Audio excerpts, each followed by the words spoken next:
treasured landscape dominates the central Hawke's Bay Plains. Its 98 hectares of land includes much of the peak skyline, which is a special feature of Hawke's Bay. During the 50-odd years I've enjoyed the park, radical changes have taken place. The advance of privileged housing towards the upper reaches of the park has lessened the experience of what is one of New Zealand's finest rural vistas, and nobody cried stop. On the other hand, there has been much progress for the enjoyment of all. The popularity of Te Mata Park is undeniable. A mere 3 or 4 years ago, one was lucky to see a dozen cars on a Sunday morning. In light of increasing park pressure, development is ongoing throughout the park, and currently the building of a visitor shelter, information centre, toilet and car park is underway. Most people don't have time to work if pursuing what they love doing. Living in the modern world isn't always that easy. There are only so many hours in a day, and most are filled with doing what is necessary with busy lives. Going about business, meeting deadlines and keeping ahead of the dollar can be stressful. Hastings District Council understand the value of trees, parks and gardens, walkways and cycle tracks, and there are many trail networks throughout the park. A fine line between conservation and development exists, and I believe the Te Mata Trust Board, together with the Hastings District Council, are looking to the future responsibly with their long-term plans for park users.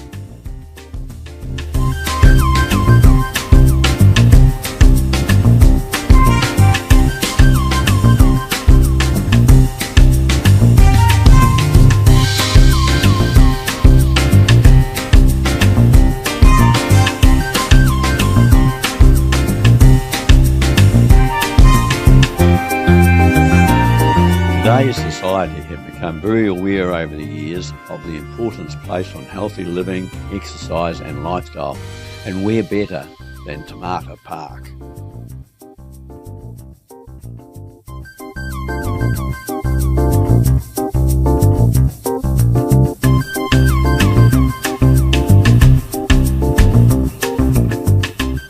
Te Mata Park has many moods, with never 2 days the same. Rain or shine, gives me a feeling of timelessness and freedom that invigorates young and old, and always gives something of value.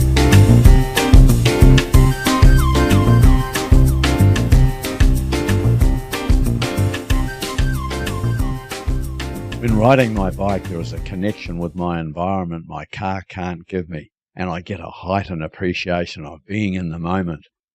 With more than 200,000 visitors a year, there's always something going on, something to do, and something to see.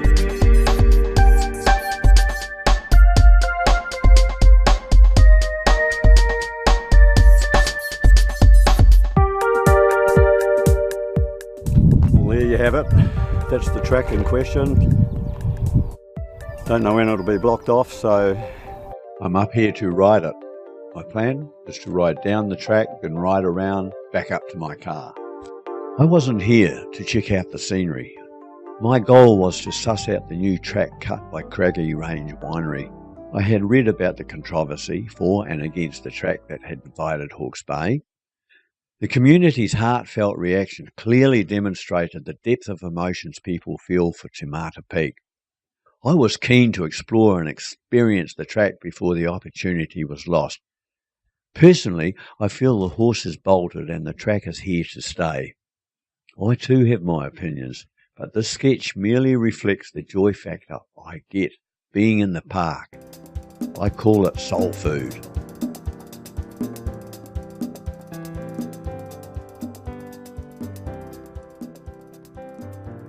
I then explored my options from the Tukituk Valley side near Craggy Range Winery.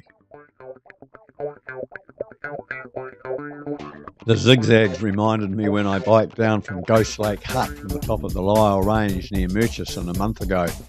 If you think that's exciting, these shots might pique your interest. Please accept my apology for the shaky footage. Keeping my head still with the helmet cam is virtually impossible. The 85-kilometre-old ghost track was hand-built by volunteers from the Murchison area and is rated one of the top mountain bike tracks in the world. It starts at the Lyell in the Buller Gorge and finishes at Seddonville, 46 kilometres north of Westport.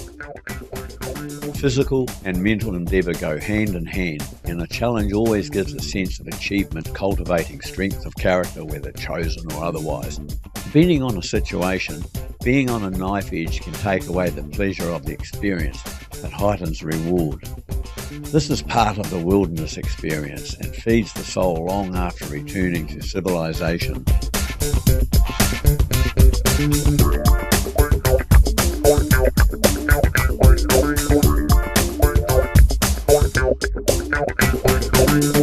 Continuing the story, I ended back at the top, curious as to how walkers were getting to the top of the zigzag track. I assumed they took this route, heading north along the top of the range.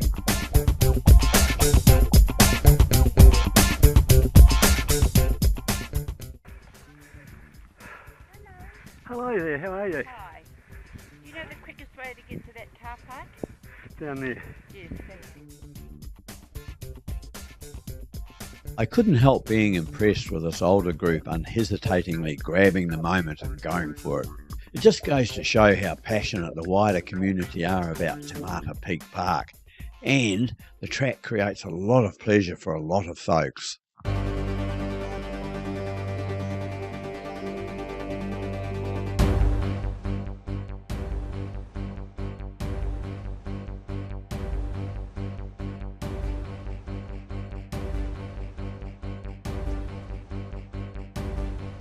Helmet cam isn't easy to view. I'll try and keep it to a minimum, but enough to get an idea what the track's like.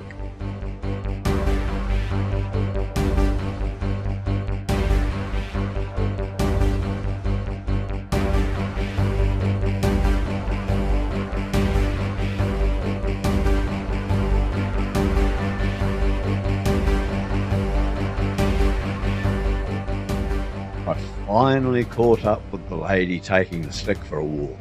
She was getting away from me for a while there. The traffic jam was worse than Collins Street on a Saturday night, and amazingly the 28-degree temperature, with hardly a breeze, didn't seem to daunt anyone.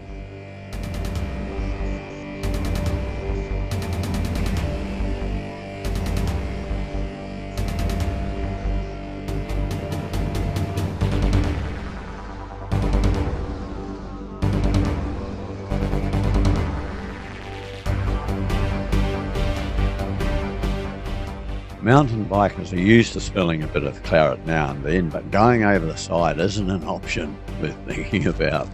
Not only could I break a bone, I could break someone else's as well.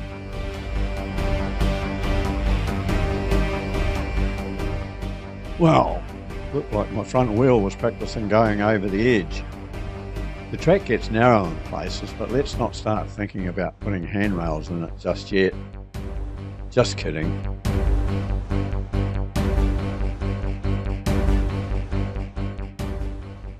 Even my shadow has difficulty getting around some of these corners. The track isn't located on Te Mata Park Trust land, and far as I know the Trust was not involved in the concept or development of it. I believe it cost Craggy Range around $300,000, and that Craggy Range felt privileged being able to complete a project such as this in such an amazing landscape. Thank you. Thank you. Good night.